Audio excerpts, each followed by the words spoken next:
I don't think elitist attitudes will get the world far. Ooh.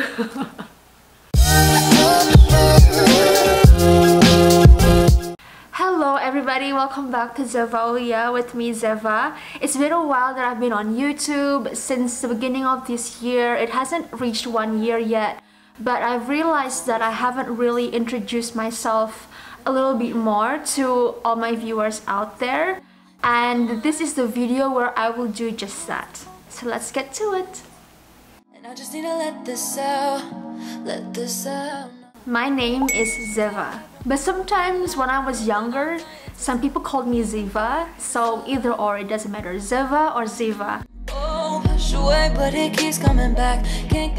I'm from Indonesia in Southeast Asia. Maybe you'll know Bali, because usually people identify with Bali more than the whole country. My channel is about eco-living, environmental issues, and natural beauty, basically. But then there are other sub-themes that surround it. I wanted to have a YouTube channel name that has a more of a eco-ish and green-ish, sustainable-ish name to it. But then there was a few other names that I thought of, and I went through back and forth. And I decided to just use my Instagram handle and just to make it simple. And that is actually a combination between my first and my middle name.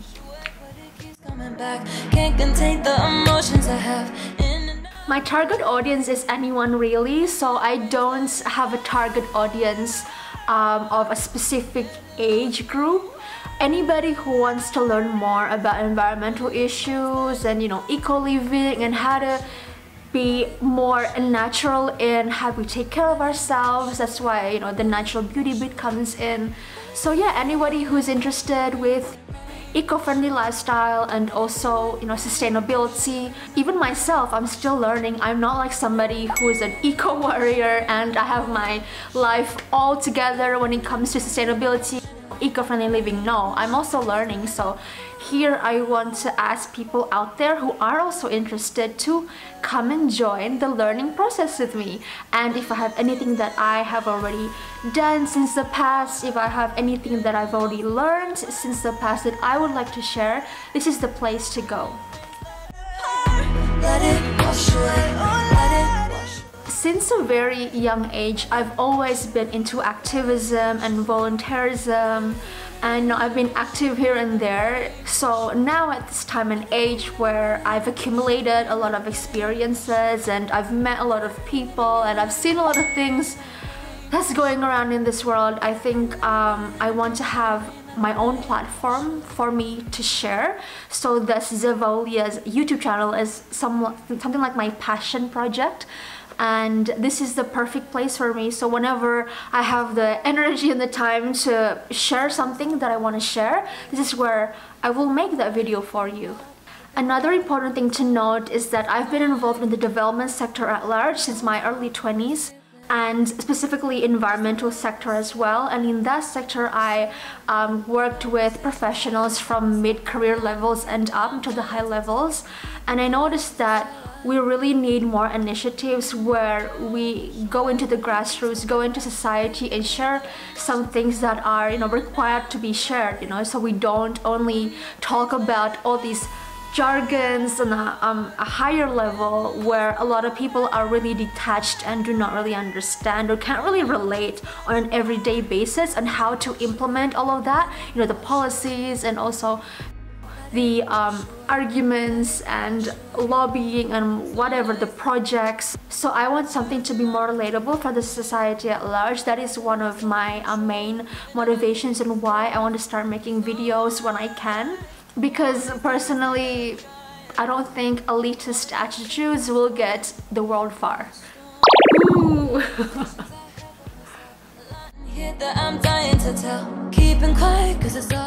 I'm actually proud of a lot of my videos, even though at the time being, as per September 2019, I don't have many views yet, but still, like, to be able to make something that I really believe in, that I'm passionate about, it feels good, you know. Whatever the results, I really appreciate the process of making it. But if I had to pick one, the one, Morning Routine 2050, that was one of the videos, the few videos that went quite viral, where I had a few thousand, and that video really took a unique angle of how we see the world and what we could project in the future. Like, it is kind of like a, what you call it, a satire and also dystopian actually, sorry, not utopian, dystopian reality that we could go into if we don't change our ways nowadays. The first thing I notice about people is actually their eyes, because I believe that the eyes are the window to the soul. I don't use sarcasm a lot actually, and it also depends on the situation. Even if I do use sarcasm, it's when I, for example, discuss about issues. For those who don't know me, when I give a bit of sarcasm, when I comment on a specific world issue or national issue, they may not get where I'm coming from, but that is actually coming from sarcasm at times. I think, yeah, that's the only instance when I do use sarcasm. I don't use sarcasm on people for like a personal thing. I actually like to be direct. You know, if I have some things in my mind, I will let them know. But for national issues, world issues, you know, current affairs, I do like to use sarcasm once in a while when needed, just to make ourselves feel a bit more hopeful about the world in a way, or maybe a bit cynical about the world.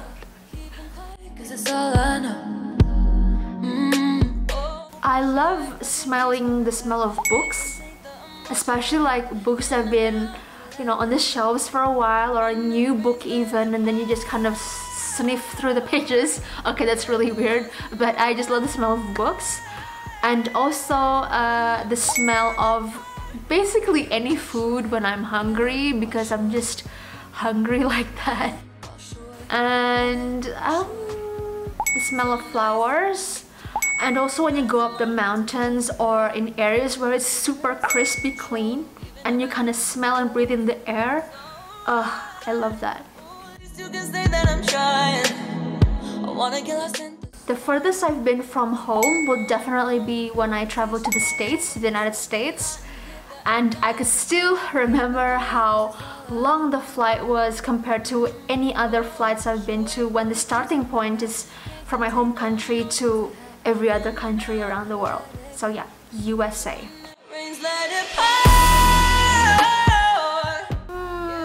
I'm not gonna brag online how many countries I've been to. That's not an important detail, you know. I'm not gonna let you know how many countries I've set foot on, but I will tell you which continents I haven't been to, and they are all in my bucket list. Hopefully somehow it will come true in any way. So I've never been to South America, Africa, and Antarctica. My worst subject in high school would be physics. I don't need like a lot of time to think about that. So my major back then was natural science, and I love everything else about natural science except for physics. I just don't know why I don't have the imagination, the logical imagination to picture, you know, about formulas and all of that. I just don't have the capacity somehow. And I do get good marks sometimes, but frequently my marks aren't that very good. There was also this one teacher that I have. His name is Mr. Tata, or in Indonesian is Pak Tata. He's really funny. So apart from the fact that he gives us senior high school students questions, assignments that have university first level difficulty when it comes to physics, which is like super difficult. What Mr. Tata likes to do, what Pak Tata likes to do, is if a student gets a lot of the questions wrong, like literally 0 right, he would draw like a doll as in replacement of a 0. I didn't get anything right. Keeping quiet 'cause it's all I know. I have played a few sports in the past in a tournament, so proper team sports. So I've played netball, athletics, so I was in the track and field team, and also basketball. Getting lost in the way. Currently, I have an Android phone. Actually, I'm not those type of people that are hardcore fans of one specific brand. I tend to look at the specs more, so I had history of owning Android phones and also Apple phones. So if you look at my technological stash, they're all from different types of brands. It's alright. Oh, at least you can say that I'm trying. So I'm a mix of an introvert and an extrovert, so there are times when I'm more of an introvert and there are other times when I really show my extrovert side. But if I look at the ratio, I would say that I am more of an introvert than I am an extrovert. I tend to become an extrovert when I'm expressing my opinions, and usually I'm actually more vocal through writing. I am not as vocal verbally than I am through writing. I just feel like when I'm writing, I can truly express another side of me that is more frank, I would say. But in general, if you see me directly, I am more of like a chill type. I'm not like very loud and nothing like that. But when it comes to expressing my opinions, I can be a bit loud. Usually through writing though, not through verbally. So yeah, I'm an ambivert. My most favorite quote, by the way, I just love quotes, like wisdom quotes, since I don't know, senior high school. I love collecting quotes and reading quotes and saving quotes. And out of all those quotes that I'm obsessed over, there's this one that have always been something that I hold on to until this very day, because it has been with me through the hard times, the good times. Okay, this is getting a bit too much. But so here's the wisdom quote that I love. Success is not final. Failure is not fatal. It's the courage to continue that counts. Oh, I love it. So that's a wrap for my get to know me, new YouTuber, small YouTuber tags video. I would also like to thank all my subscribers, every one of you, for subscribing to my channel, and also when you have the time watching my videos, it means so much. For any of you who are currently watching and you haven't subscribed yet, don't forget to subscribe if you're interested, and I will see you in the next video.